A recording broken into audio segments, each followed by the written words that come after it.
Well, I really got started in officiating in intramurals, and Greg Brewer was my first boss, so I had to overcome that. Really, my first officiating was with the Birmingham Football Officials Association, and got such great training with them, and really wanted to stay involved in the game. But really, what kept you there was the relationships and the friendships that you build. We kid now, that when you walk out on that field and there's 8 of you and there's 100,000 in the stands after COVID, you become tight very quickly. And that just happens in a crew.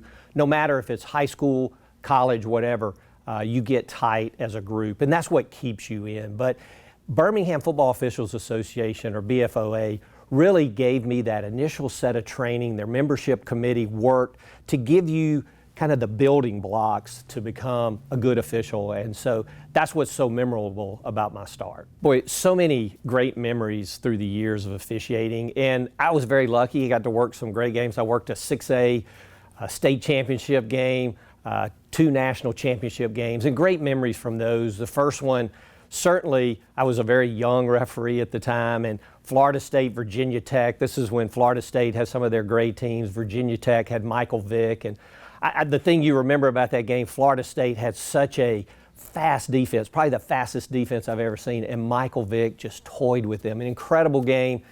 Michael Vick brought Virginia Tech back. They take the lead in the second half. Florida State ultimately wins the game, but just an amazing game.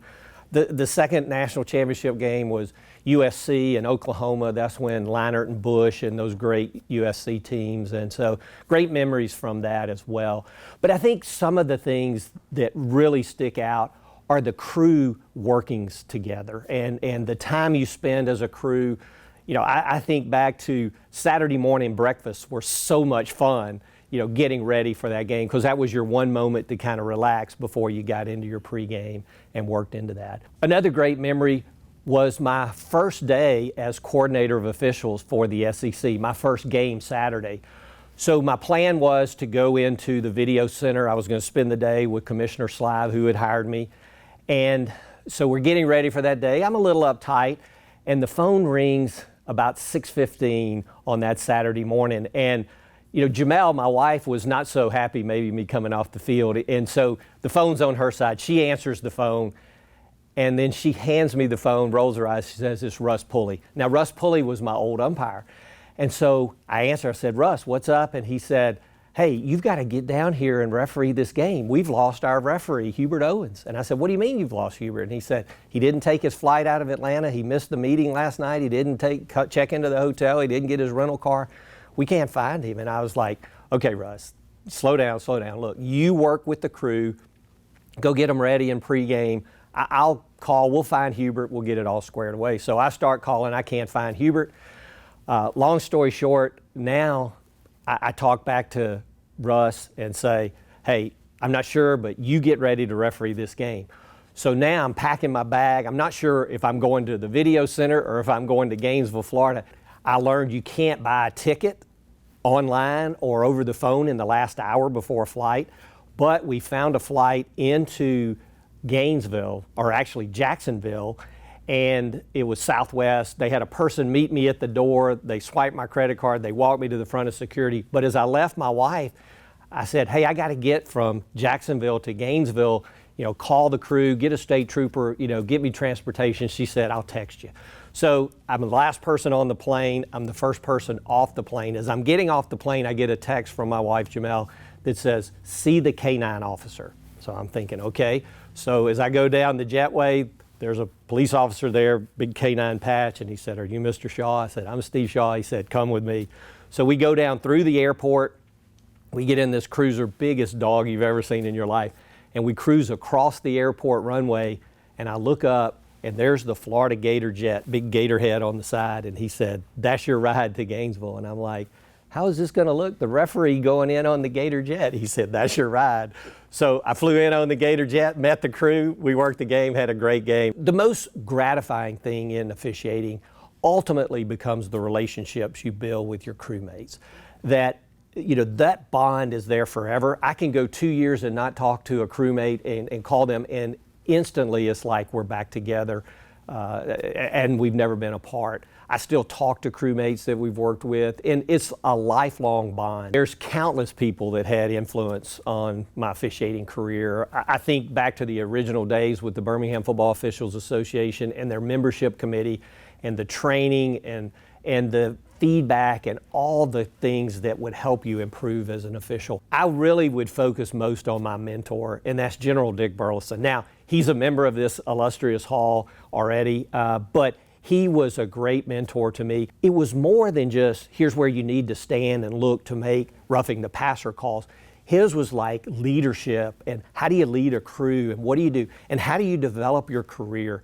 And so I'm so thankful for his influence. He's had a great influence on a number of officials. It was fun in his later years to continue. As I became coordinator, he stayed in, and he was in our video center every Saturday. And you know, as I would kid, you know, that can be an intense place, but when you have a 2-star general sitting right beside you, it helps out throughout the day. So as an official, I had great support from my entire family. My parents obviously supporting it, but really my wife, Jamel. You know, she's a Hall of Famer in her own right. You know, from the time we started dating, I mean, she would travel with me to games. She would be the clip girl, you know, at games out at Legion Field on Friday night.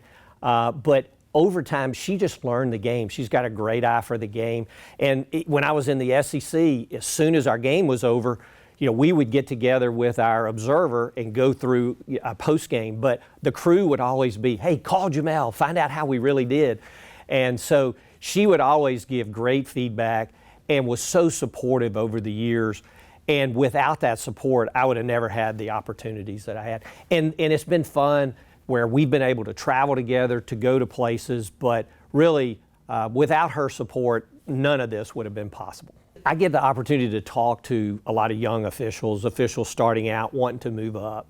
And the first piece of advice is back to the family. You need to make sure that your family is bought in on this. Your kids, your wife, they have to be in, because the time you're going to spend away from home and dedicated to officiating, they're going to have to support it, or it's going to be a rocky ride all the way. Second, I would say use video. You know, when I was starting out, there was limited opportunity with video. Now there's video everywhere. Find video of yourself. Find video of officials that you admire. Watch it. Learn from it.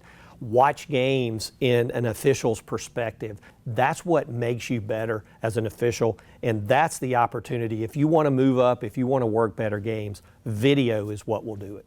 This is such a great honor, probably the highest honor an official in this state can get, and it is very gratifying that it's voted on by your peers, officials that you've worked with, known over the years.